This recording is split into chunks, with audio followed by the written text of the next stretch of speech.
मुक्ति पथ। Your search for the final truth ends here.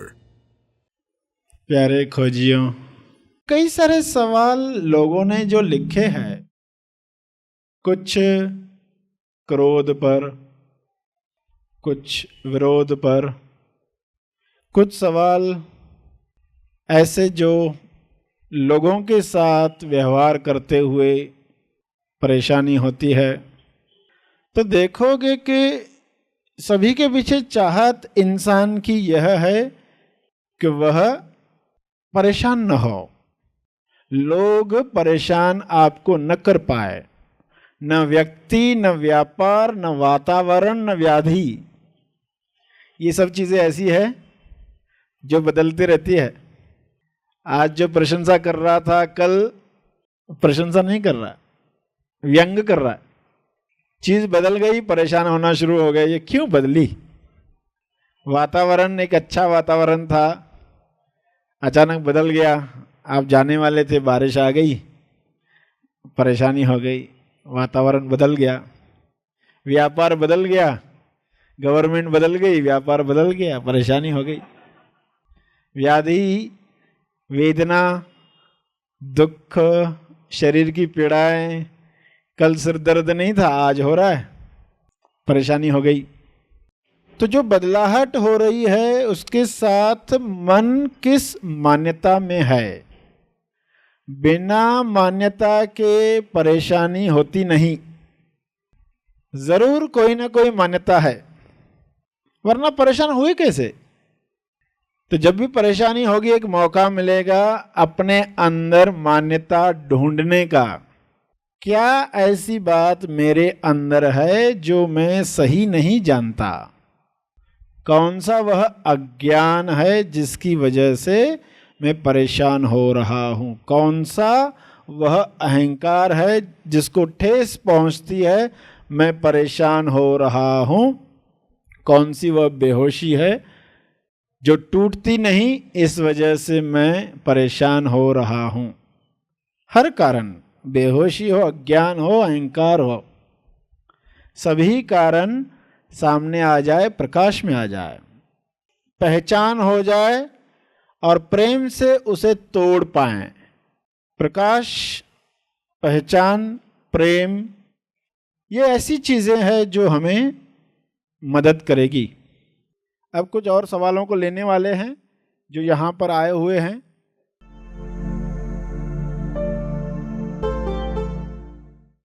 अभी भी क्रोध आता है, घर के बाहर के लोगों के साथ नहीं आता, लेकिन घर में खासकर छोटे बच्चे और बीवी से जब अपनी इच्छा अनुसार बर्ताव नहीं होता तो क्या करें? सवाल जो है क्रोध पर पूछा गया है। निश्चित क्या हो रहा है जब भी क्रोध आए? अब अपने आप से पूछना है, इच्छा में बाधा पड़ी है? क्योंकि जरूर कोई इच्छा में बाधा पड़ी होगी, वरना क्रोध क्यों आता? जैसे बच्चे पर उन्होंने लिखा है कि थके हुए आए घर पर और बच्चा कोई डिमांड करता है, ये लिख कर दो, वो लिख कर दो। अब इच्छा है थोड़ा रेस्ट करें, और किसी ने आकर कहा ये करो। इच्छा के विरुद्ध तुरंत एक बात आई, इच्छा में रुकावट।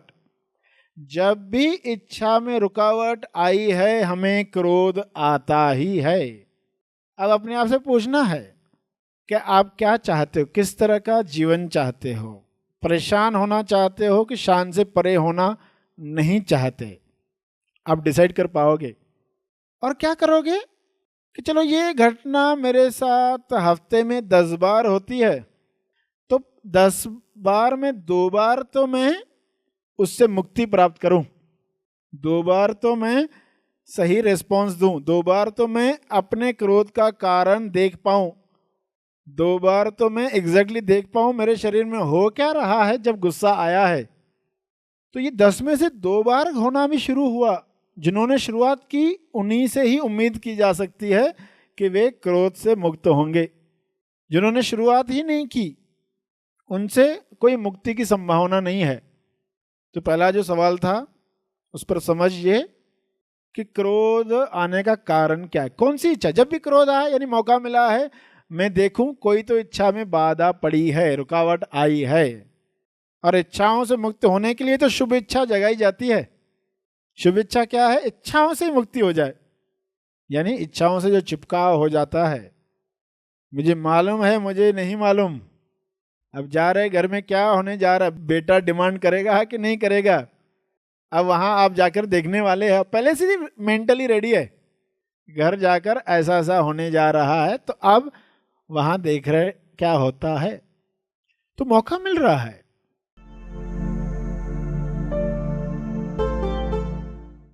अगला सवाल है, हमने दूसरों के प्रति सही व्यवहार हमेशा करने के बाद भी सामने वाले से पॉजिटिव रिस्पॉन्स क्यों नहीं आता? इसके प्रति हम और क्या कर सकते हैं? कृपया मार्गदर्शन करें। हमने दूसरों के प्रति सही व्यवहार हमेशा करने के बाद सामने वाले से व्यवहार वैसा क्यों नहीं आता, ये सवाल है।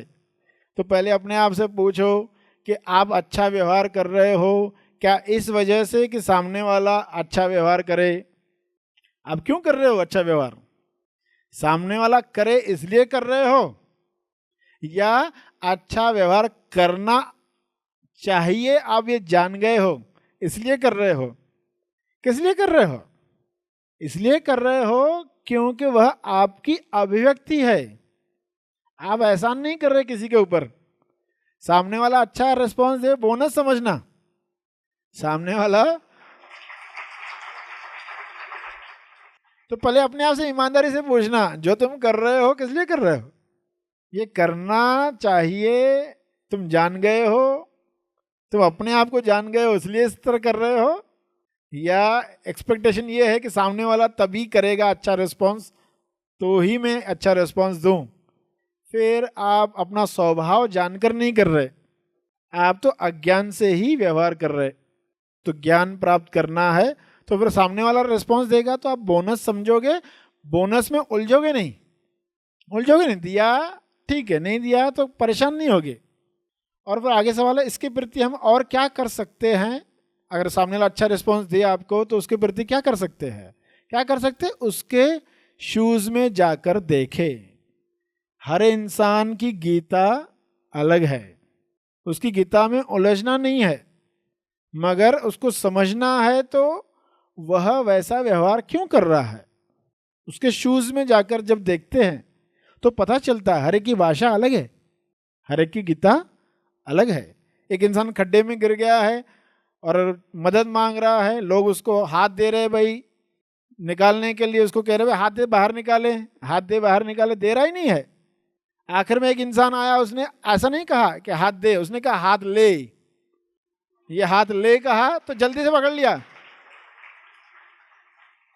ले कहा तो पकड़ लिया हाथ, तो उसको बाहर खींच लिया। लोगों ने कहा हम भी तो बोल रहे थे, बोला तुम वो नहीं बोल रहे थे, तुम बोल रहे थे हाथ दे। वो कंजूस इंसान हम जानते हैं, उसकी गीता क्या है, दे बोलो ही मत उसको, ले बोला तो तैयार होता है। तो जिन लोगों से आप चाहते हो पॉजिटिव रिस्पॉन्स दे, वो क्यों देंगे आपको? क्यों देंगे?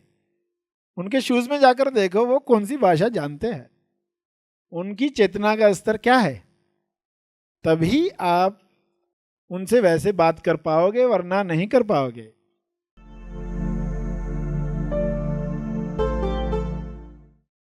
अगला सवाल है, हमारे आसपास ऐसे लोग देखे हैं जो दूसरों को दुख देने में ही आनंदी होते हैं। कैसे बर्ताव नहीं करना चाहिए यह उनसे हमें समझता है, लेकिन क्या उन्हें असली आनंद मिलता होगा?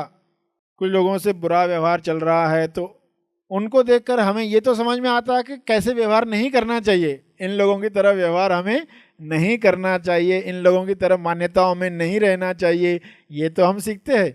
मगर सवाल है कि क्या उनको असली आनंद मिलता होगा? असली आनंद मिलने का तो सवाल ही नहीं। असली आनंद होता क्या है? असली आनंद है अपने आप को जानना। अपने आप को जानकर आप दूसरों को भी जान जाते हो। जब दूसरों को भी जान जाते हो तो उनको तकलीफ देना आपसे नहीं होता। सत्य जानने के बाद हर एक में आप सत्य देख पाते हो जब, तो उनको परेशान नहीं करोगे। आपसे कौन सा व्यवहार होने वाला है? भक्ति युक्त रिस्पॉन्स जाने वाला है। ऑटोमेटिक देखोगे आपसे कौन सी क्रियाएं होगी जो आपके स्वभाव के नज़दीक है, शान के नज़दीक है, वैसा व्यवहार आपसे होने वाला है। तो इनका जो सवाल था क्या असली आनंद मिलता होगा, तो नहीं मिलता है।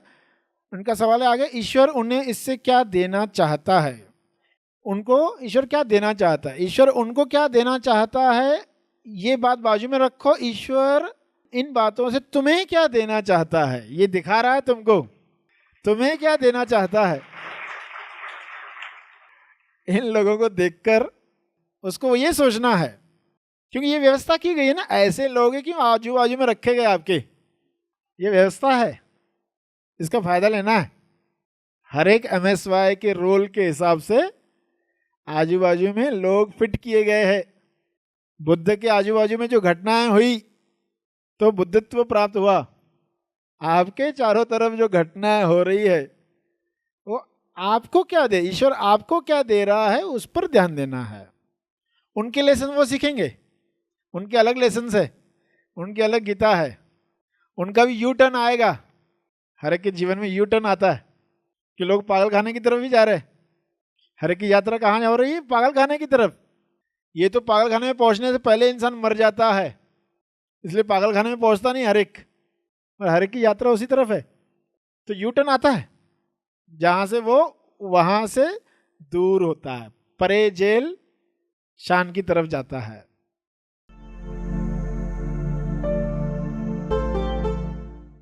मृत्यु के बाद पुनर्जन्म हो सकता है क्या?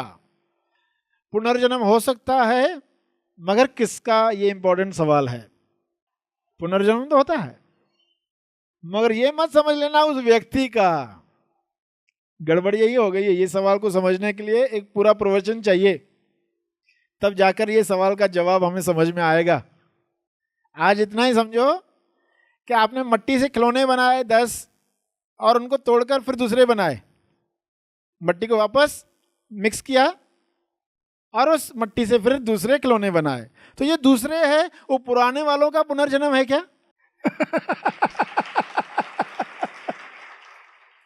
देखो, पुनर्निर्माण भी हुआ, पुनर्जन्म भी हुआ, मगर किसका हुआ ये रहस्य लोग नहीं जान पाए हैं। मट्टी क्या चीज है जिससे बनता है सब? चैतन्य क्या चीज है? ईश्वर क्या चीज है जिससे सब बनता है? ये जान जाओगे तो समझ में आ जाएगा सभी जन्म उसी के हैं, एक ही चीज के सभी जन्म। जब तक अज्ञान है तब तक बहुत सारे लोग हैं, ये व्यक्ति है, वो व्यक्ति, इतने सारे लोग।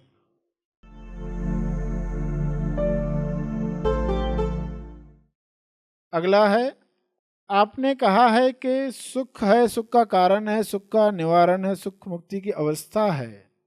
इस तरह नहीं कहा गया है। आनंद है, आनंद का कारण है, आनंद प्राप्ति का रास्ता है, ऐसा कहा गया है, और आनंद प्राप्त की हुई अवस्था है। सुख का निवारण ऐसा शब्द नहीं आता है। लेकिन गांव खेड़े में अभी भी लोगों को बहुत दुख कष्ट में है, तो उन लोगों के लिए क्या सही है? उन लोगों के लिए भी यही सत्य सही है। ऐसा नहीं कि ये गांव में रहते तो उनके लिए कोई अलग सत्य होगा, ये नगर में रहते हैं तो उनके लिए अलग होगा। कहीं पे भी रह रहे, नगर में रह रहे तो नगर में रह रहे यानी क्या? न घर, जो घर में नहीं है, जो शान कक्ष में नहीं है, तो वो नगर में है। तो गांव में भी रह रहे तो वो नगर में ही है, क्योंकि अज्ञान जो है, मान्यताएं जो है, वो दुख का कारण है। गांव खेड़े में लोगों को दुखी है तो ये इंसान बाहर की चीज़ों को देखकर ही अनुमान लगा रहा है ना। शरीर को पीड़ा होना दुख है, या दुख है क्यों है इसलिए मैं दुखी हूं, ये दुख है। असली दुख क्या है? दुख हो मगर दुख का दुख न हो।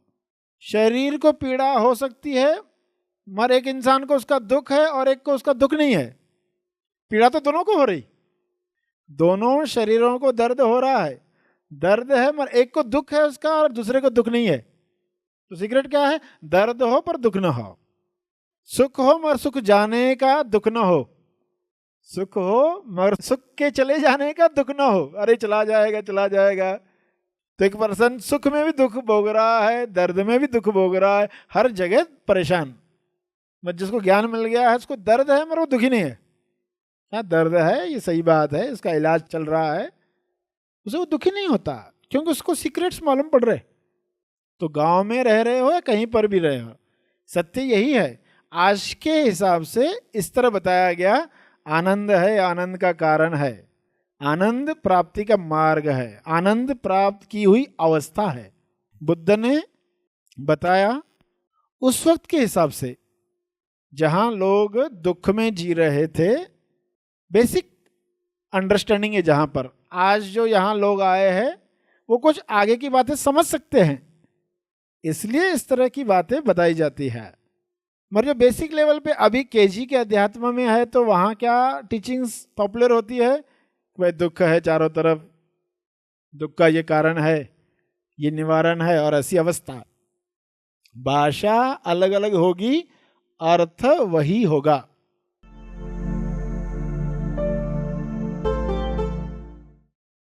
अगला सवाल है, प्रवचन सुनते सुनते मेरी सोच उस समय नहीं रह पाती, मैं हमेशा कुछ कार्य शुरू तो करता हूं मगर कंटिन्यू नहीं कर पाता, और जानते हुए भी नहीं कर पाता।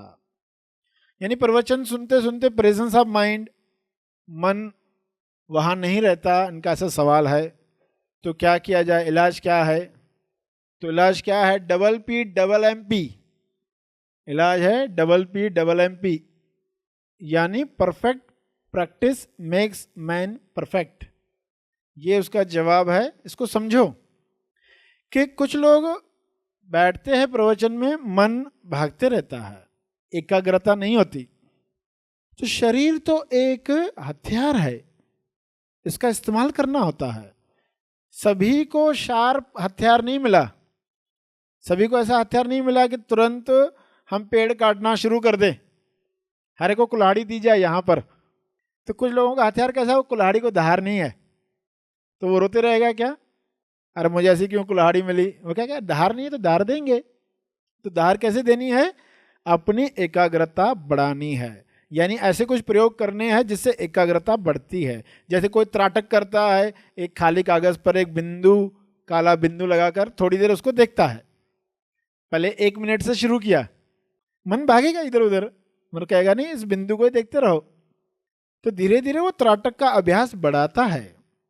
या कोई श्वास को ऑब्जर्व करता है, अंदर गई बाहर आई, श्वास अंदर गई बाहर आई, अंदर गई तो नंबर दे दिया 1, बाहर गई तो छोड़ दिया, दूसरी श्वास आई तो कहा 2, बाहर गई इसको छोड़ दिया, फिर तीसरी श्वास आई कहा 3। ऐसा में कितनी देर बिना नंबर भूले, क्योंकि थोड़ा थोड़ा करते करते बीच में आप भूल ही जाओगे नंबर देना, फिर वापस से 1 से गिनना शुरू करोगे। तो आज 50 तक गिन पाया, आज 60 तक गिन पाया, आज 100 तक गिन पाया, एकाग्रता बढ़ेगी। अपने मन को टिकाने के लिए बहुत तरह के प्रयोग ऐसे बनाए गए हैं। तो कुछ प्रयोग सिलेक्ट करो और उन पर अभ्यास करना शुरू करो। धीरे धीरे ये शरीर शार्प होते जाएगा। ये अभिव्यक्ति का बड़ा साधन है। Perfect practice makes man perfect. PPMP, यानी परफेक्ट प्रैक्टिस हो। कुछ लोग प्रैक्टिस तो बहुत करते मगर परफेक्ट नहीं होती, इसलिए सालों साल के बाद भी रिजल्ट नहीं आती। इसलिए कहा जाता है perfect practice makes man perfect. तो आपको क्या करना है? प्रैक्टिस जारी रखनी है। कुछ समय के बाद आपको खुद ही आश्चर्य होने वाला है कि अब मन टिकने लगा है, क्योंकि हम उसको अभ्यास दे रहे थे। अभ्यास करते करते मंद बुद्धि के लोग भी हैं, वो भी खुल जाते हैं। मगर निरंतरता सफलता की कुंजी है। निरंतरता, कोई चीज करो, डेली करो, निरंतरता से चलेगी तो उसका परिणाम आने वाला है।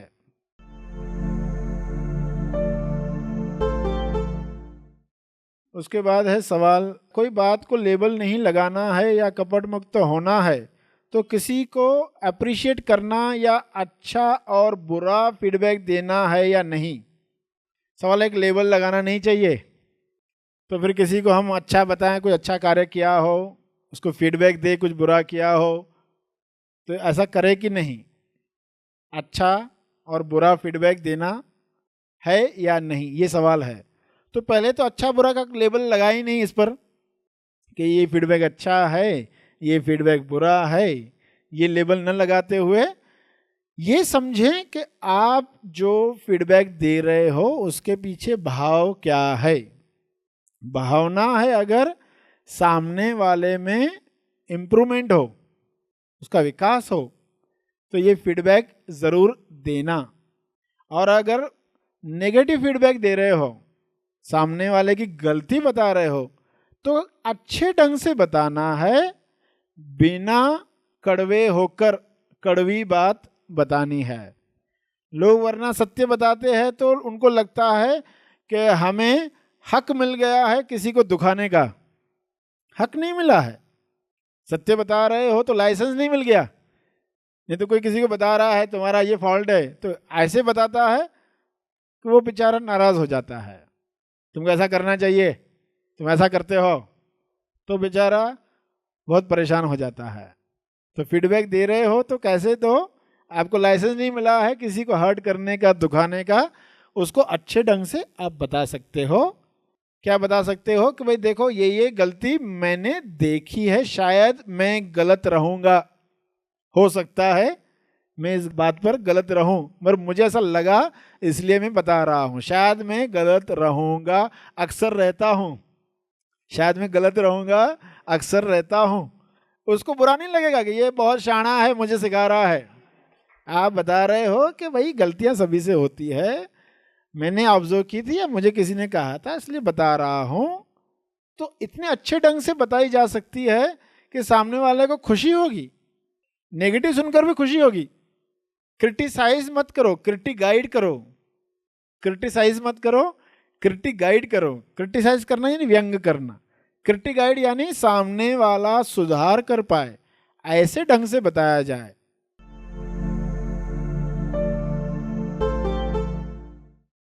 फिर अगला सवाल है, भक्ति का स्तर ऊपर नीचे होता है, सही भक्ति कैसे करें?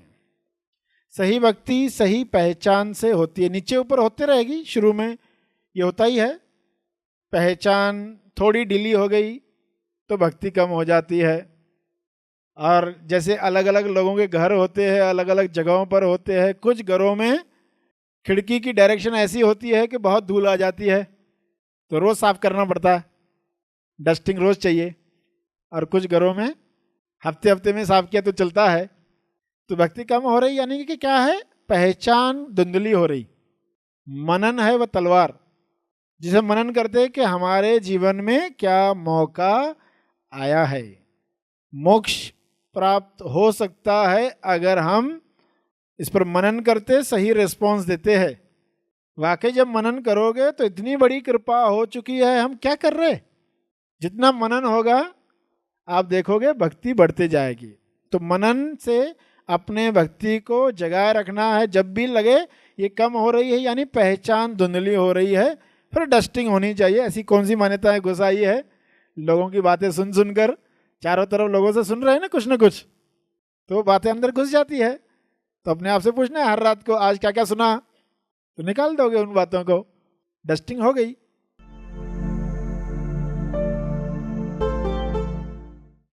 फिर अगला सवाल है, विश्व की सबसे बढ़िया भक्ति कैसे हो सकती है?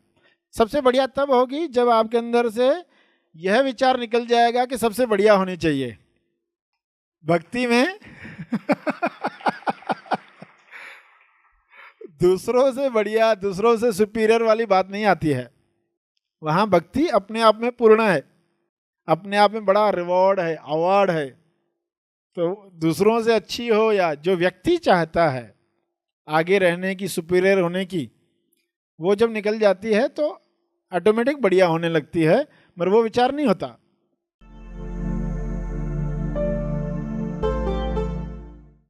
सेवा में गलती होती तो डर लगता है। डर जो है इसको प्रिकॉशन समझना। क्यों डर और प्रिकॉशन? प्रिकॉशन यानी खबरदारी, ये दो अलग अलग बातें हैं। खबरदारी गलत नहीं है, डर नहीं है, वो इंडिकेशन है।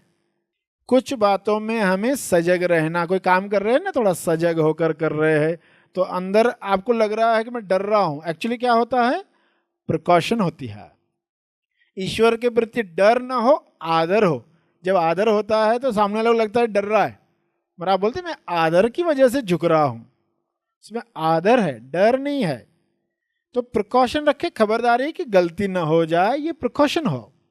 जब प्रिकॉशन थोड़ी बढ़ जाती है, ओवर हो जाती है, तो डर का रूप धारण कर देती है। तो जैसे ही देखो खबरदारी बढ़कर डर बन रहा है, यानी यहां पर सजग होना आवश्यक है कि ये थोड़ा ज्यादा हो रहा है। तो मनन करना है कि सेवा, सेवक की सेवा करे, डरों से मुक्ति दिलाए। तो डर कर नहीं जीना है, क्योंकि यही शरीर बहुत बड़ी अभिव्यक्ति के लिए तैयार किया जा रहा है। तो उसके अंदर डर नहीं रहेगा, अहंकार नहीं रहेगा, लालच और नफरत नहीं रहेगी। तो सेवा तो ये बहुत बड़ा मौका होता है जिसमें हमें इनको निकालने का मौका मिलता है। तो अच्छी बात है, खबरदारी से काम करें, उसको डर नहीं। जब भी डर होने लगे तो समझ जाना कि थोड़ा ज़्यादा हो गया है। प्रिकॉशन की लाइन, बॉर्डर लाइन आ गई, अब ये क्रॉस कर रही है, सीटी बज गई, इंडिकेशन मिल गई। प्रेशर कुकर में कैसा होता है, जब खाना पक गया तो सीटी बजती है, इससे ज़्यादा मत पकाओ, इससे ज़्यादा मत पकाओ। तो जब खबरदारी डर बनने लग जाए तो सीटी बजनी चाहिए आपके अंदर कि ज़्यादा हो रहा है, तो फिर आपको निडर रहना है।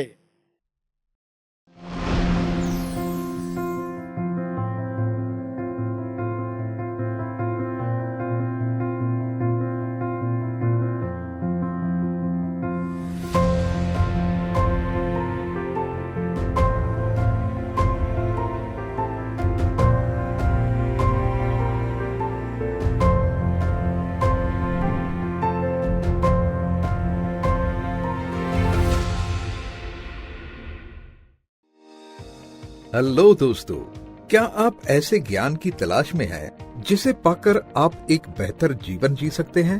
क्या आप ऐसी बातें जानना चाहते हैं जिसके द्वारा आप सफलता की हर मंजिल को आसानी से पा सकेंगे?